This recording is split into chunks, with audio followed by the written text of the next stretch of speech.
Good morning बच्चों, कैसे हैं आप लोग। आज हम लोग आपकी पूरक पुस्तक बाल रामायण के विषय में पढ़ेंगे।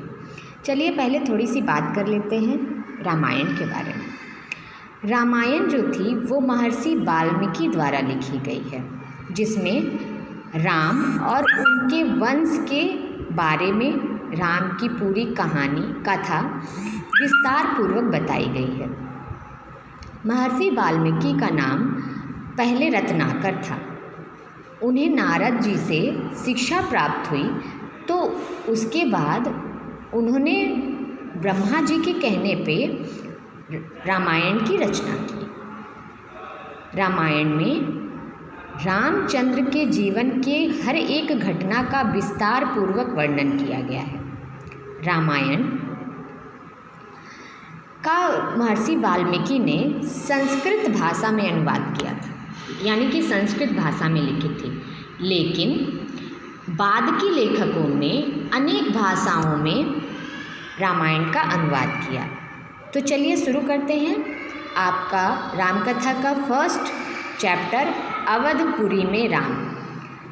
यह कथा अवध की है और बहुत पुरानी है। यानी कथा कहाँ की है? अवध की।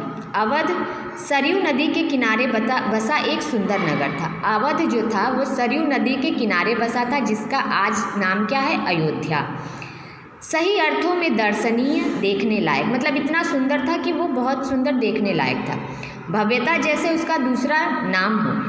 अयोध्या में केवल राजमहल भव्य नहीं था, उसकी एक एक इमारत आलीशान थी।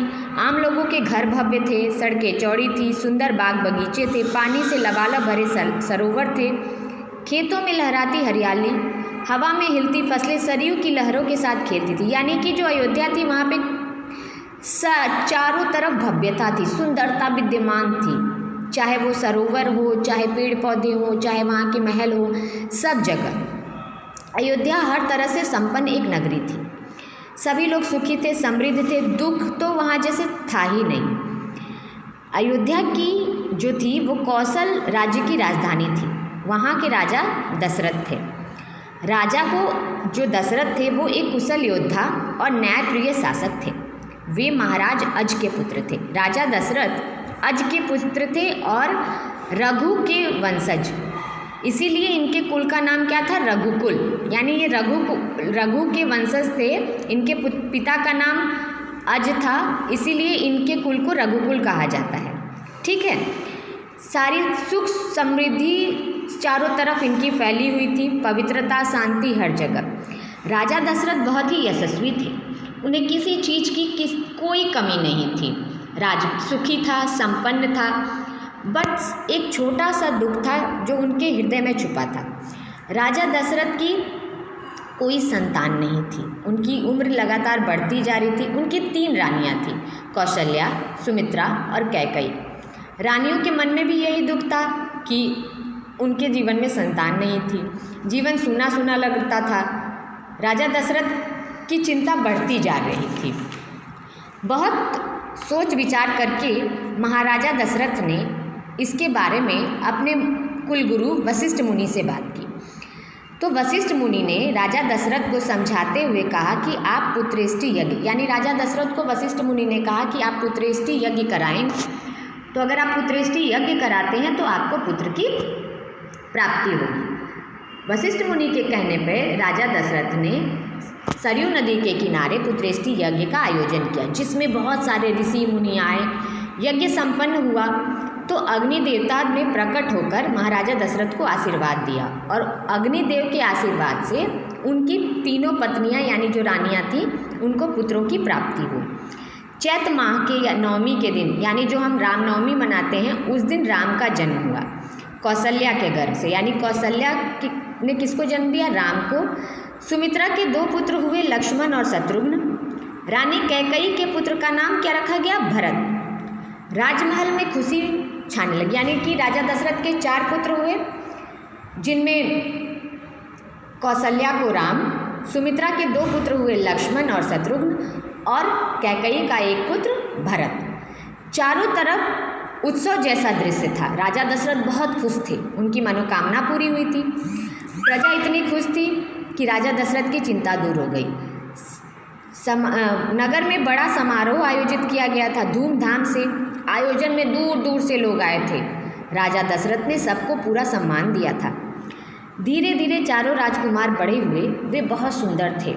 साथ खेलने निकलते तो लोग उन्हें देखते रह जाते, आंखें उनसे हटती ही नहीं। चारों भाइयों में आपस में बहुत प्रेम था, यानी जो चारों भाई थे वे एक दूसरे से बहुत प्रेम करते थे। अपने बड़े भाई राम की आज्ञा मानते थे, यानी राम सबसे बड़े थे तो राम की हर आज्ञा का पालन उनके छोटे भाई भी करते थे। खेल कूद के समय लक्ष्मण जो थे उनको राम से बहुत अधिक लगाव था, तो लक्ष्मण हमेशा राम के साथ रहते थे और भरत और शत्रुघ्न की जोड़ी एक साथ रहती थी। जब राजकुमार धीरे धीरे बड़े हो गए तो उन्हें शिक्षा दीक्षा के लिए भेजा गया, जहाँ दक्ष बहुत सारे गुरुओं के यहाँ रहकर उन्होंने सारी विद्याएं अर्जित की। राम जो थे उनमें सबसे पारंगत थे, न्यायप्रिय, विवेकी, उसके बाद शील। ये राजा दशरथ के बड़े पुत्र थे, इसलिए राजा दशरथ को ये बहुत प्रिय थे, यानी राजा दशरथ उन्हें बहुत प्यार करते थे क्योंकि राजा दशरथ के ये बड़े पुत्र थे। राजकुमार जब थोड़े और बड़े हुए तो उनकी उम्र क्या हो गई, शादी के योग्य हो गई। अब नगर में चर्चा होने लगी कि महाराजा दशरथ भी ऐसा चाहते थे कि अपनी संतानों के लिए क्या हो कि बधुएं, माने राजा दशरथ भी ये चाहते थे कि अब उनकी शादी हो जाए और अच्छी अच्छी बहुएं आ जाए। अयोध्या का राजमहल था। एक दिन इसी बात पे चर्चा चल रही थी कि उनकी शादी किससे हो, तभी जो दरवाजे पर द्वारपाल खड़ा रहता वो आया और उसने बताया कि महर्षि विश्वामित्र पर आए हैं। तो राजा दशरथ तत्काल खड़े हुए, महर्षियों की ओर बढ़े, उनका आदर सत्कार किया और उन्हें ऊंचा आसन देकर बिठाया। विश्वामित्र कभी स्वयं राजा होते, बहुत बड़े, बहुत बलशाली। बाद में उन्होंने अपना सारा राजपाट छोड़ दिया था और संन्यास ग्रहण कर लिया था और जंगल चले गए थे। वन में उन्होंने एक आश्रम बनाया था जिसका नाम था सिद्धाश्रम। ठीक है। राजा दशरथ ने महर्षि का स्वागत सत्कार तो किया, उसके बाद पूछा कि मतलब उनके मन में कोई बात है तो कहिए। तो राजा विश्वामित्र ने बताया कि राजन, मैं जो मांगने जा रहा हूँ उसे देना आपके लिए कठिन होगा। विश्वामित्र ने राजा दशरथ से कुछ मांगने की इच्छा प्रकट की। राजा दशरथ ने कहा कि मांगिए। तो उन्होंने कहा कि मैं जो कुछ भी मांगने जा रहा हूँ तो उसको आपको देने में कठिनाई होगी। महर्षि की इस बात को सुनकर राजा दशरथ ने कहा कि आप आज्ञा दीजिए, मैं हिचकूंगा नहीं। मैं एक यज्ञ कर रहा हूँ, यज्ञ लगभग पूरा हो गया है, लेकिन 2 राक्षस उसमें बाधा डाल रहे थे। मैं जानता हूँ कि उन राक्षसों को केवल एक ही व्यक्ति मार सकता, वह है राम। यानी विश्वामित्र जी कहते हैं कि मैं यज्ञ कर रहा था तो राक्षस उसमें बार बार बाधा डाल रहे थे और उन राक्षसों को कौन मार सकता है, केवल राम मार सकता है। इसीलिए आप मुझे अपना ज्येष्ठ पुत्र यानी बड़ा पुत्र राम दे दीजिए। राजा दशरथ ने जब ये बात सुनी तो एकदम जैसे उनके पे बिजली गिर गई, वो एकदम हक्के बक्के रह गए। उन्होंने कहा, सोचा कि अरे ये क्या, मुनिवर ये मुझसे बड़ा पुत्र मेरा बड़े बेटे को क्यों मांग रहे हैं। राजा दशरथ चिंता में पड़ गए। विश्वामित्र राजा दशरथ की दुविधा को समझ गए। उन्होंने कहा, राम को मैं केवल कुछ दिनों के लिए मांग रहा हूँ, यज्ञ 10 दिन में संपन्न हो जाएगा। महाराजा दशरथ दुखी हो गए। उनको ना डर लगने लगा कि अब उनका पुत्र उनसे बिछड़ जाएगा, दूर हो जाएगा। इसलिए राजा दशरथ बहुत दुखी हो गए और चुप हो गए। महर्षि वशिष्ठ भी शांत थे। राजा दशरथ जैसे कांप रहे थे और बेहोश हो गए। जब थोड़ी देर बाद उन्हें होश आया तो जैसे उनको इस डर ने जकड़ लिया था कि वो राम से अब दूर हो जाएंगे और वो फिर मूर्छित यानी फिर बेहोश हो गए। अब महर्षि विश्वामित्र जो थे वो क्रोधित होने लगे और मतलब गुस्सा उनको आने लगा। वो समझ नहीं पा रहे थे क्या करें। तो महर्षि और महाराज के बीच में वशिष्ठ मुनि ने सोचा कि कुछ बोलना उचित नहीं है, इसलिए वशिष्ठ मुनि ने क्या किया कि चुपचाप आकर राजा दशरथ के पास खड़े हो गए और थोड़ी देर बाद राजा दशरथ से कहा कि महर्षि, हे राजा दशरथ, महामुनि मेरा राम, मतलब उनको समझाया राजा दशरथ को कि आप बात कीजिए। तो राजा दशरथ ने महर्षि से कहा कि महर्षि विश्वामित्र से कहा कि मेरा राम तो अभी केवल 16 साल का है, वह राक्षसों से कैसे लड़ेगा। राक्षस बहुत मायावी होते हैं, उनमें छल कपट होता है, मेरा बच्चा उसे जानता नहीं है। तो अच्छा यही होगा कि आप मेरी सेना ले जाएं या फिर मैं आपके साथ चलूं, राक्षसों से युद्ध करूं? तो महर्षि विश्वामित्र ने कोई क्रोध में थे और उन्होंने कुछ बोला नहीं।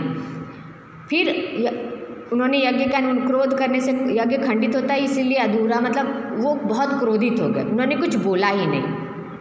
फिर दशरथ ने कहा कि मैं राम के बिना नहीं रह सकता महामुनि, एक पल भी नहीं। आप राम को छोड़कर चाहे जो कुछ भी मांगेंगे मैं आपको दे दूंगा, बिल्कुल। पर मेरी बुढ़ापे में संतान हुई है, मैं उससे बहुत प्रेम करता हूँ, मैं राम को नहीं दे सकता। महर्षि जो थे वो और क्रोधित हो गए और दरबार में जितने भी मंत्रीगण और ऋषि मुनि सब डरने लगे। फिर महर्षि बोलते, आप रघुकुल की रीति तोड़ रहे हैं, वचन देकर पीछे हट रहे हैं, यह बर्ताव आपको शोभा नहीं देता। आप जानते हैं कि मैं स्वयं दुष्ट राक्षसों को मार सकता था, लेकिन मैंने संन्यास ले लिया है। अगर आप राम को नहीं देंगे तो मैं यहाँ से खाली हाथ चला जाऊँगा। महर्षि विश्वामित्र कहते हैं, आपने मुझे वचन दिया था, अब आप उस वचन को तोड़ रहे हैं, ये आपके कुल को शोभा नहीं देता है। आप जानते हैं कि मैं भी राक्षसों को मार सकता हूँ, लेकिन अगर आप मुझे राम नहीं देंगे तो मैं चला जाता हूँ। बात बिगड़ती जब देखी वशिष्ठ मुनि ने, तो उन्होंने महाराजा दशरथ को समझाया कि आप राम की शक्ति के बारे में जानते हैं, नहीं जानते। विश्वामित्र के साथ रहने पर राम को और लाभ होगा। राजन, आपको अपना वचन पूरा करना चाहिए। रघुकुल की रीति यही है कि प्राण देकर भी अपनी वचन को निभाना चाहिए। राम की चिंता न करें। मतलब वशिष्ठ मुनि ने उनको समझाया कि आप राम की चिंता ना करें, उन्हें जाने दें, अपना वचन निभाएं। महाराजा दशरथ की चिंता कुछ कम हुई और वो पुत्र वियोग में वो थोड़े दुखी तो थे ही, पर गुरु वशिष्ठ के समझाने पर गुरु वशिष्ठ ने कहा कि विश्वामित्र बहुत ही सिद्ध पुरुष हैं, तपस्वी हैं, अनेक विद्याएं जानते हैं, यहाँ अगर आए हैं तो कुछ सोच समझकर ही आए होंगे। अतः राम को उनसे बहुत सारी विद्याएं भी सीखने को मिलेंगी। अतः आप राम को विश्वामित्र के साथ जाने दिए। दशरथ ने वशिष्ठ मुनि की बात को स्वीकार कर लिया, बट वो बहुत दुखी थे, लेकिन वह राम को अकेले नहीं भेजना चाहते। उन्होंने विश्वामित्र से आग्रह किया, कहा कि वे राम के साथ उनके छोटे भाई लक्ष्मण को लेके जाएं। यानी राजा दशरथ ने कहा कि मैं राम को अकेले नहीं जाने देना चाहता, आप लक्ष्मण को भी ले जाएं। विश्वामित्र ने राजा दशरथ का आग्रह स्वीकार कर लिया। राम और लक्ष्मण को बुलाया गया दरबार में। राजा दशरथ ने उन्हें अपने निर्णय के बारे में बताया, जिसे दोनों भाइयों ने आराम से स्वीकार कर लिया, सिर झुकाकर, और आधा सहित, मतलब जो भी बात थी उनके पिता ने जो कही उसको उन्होंने स्वीकार कर लिया। इसकी सूचना माता कौशल्या को दी गई कि राम और लक्ष्मण वन जा रहे हैं महर्षि विश्वामित्र के साथ। नितांत गंभीर माहौल में बहुत माहौल था। मतलब अब किसी का बच्चा बन जा रहा है तो उसको तो दुख होगा ही, चारों तरफ मतलब दुख था, लेकिन फिर भी शंख ध्वनि हो रही थी, नगाड़े बज रहे थे। राजा दशरथ ने दोनों पुत्रों का मस्तक चूमकर उन्हें महर्षि को सौंप दिया। दोनों राजकुमार बिना देर किए महर्षि के साथ चल पड़े, बीहड़ और भयानक जंगलों की ओर। विश्वामित्र आगे आगे चल रहे थे, राम उनके पीछे पीछे। लक्ष्मण राम से 2 कदम पीछे अपने धनुष संभाले, पीठ पर टुनीर बांधे और कमर में तलवारें लटकाए। यानी राम और लक्ष्मण महर्षि विश्वामित्र के पीछे पीछे अपना धनुष बाण लेकर चले जा रहे थे। तो बच्चों, यह आपका फर्स्ट चैप्टर यहीं पे ख़त्म होता है। नेक्स्ट वीडियो में हम आपके पुस्तक के दूसरे पार्ट पर चर्चा करेंगे। ठीक है? Thank you.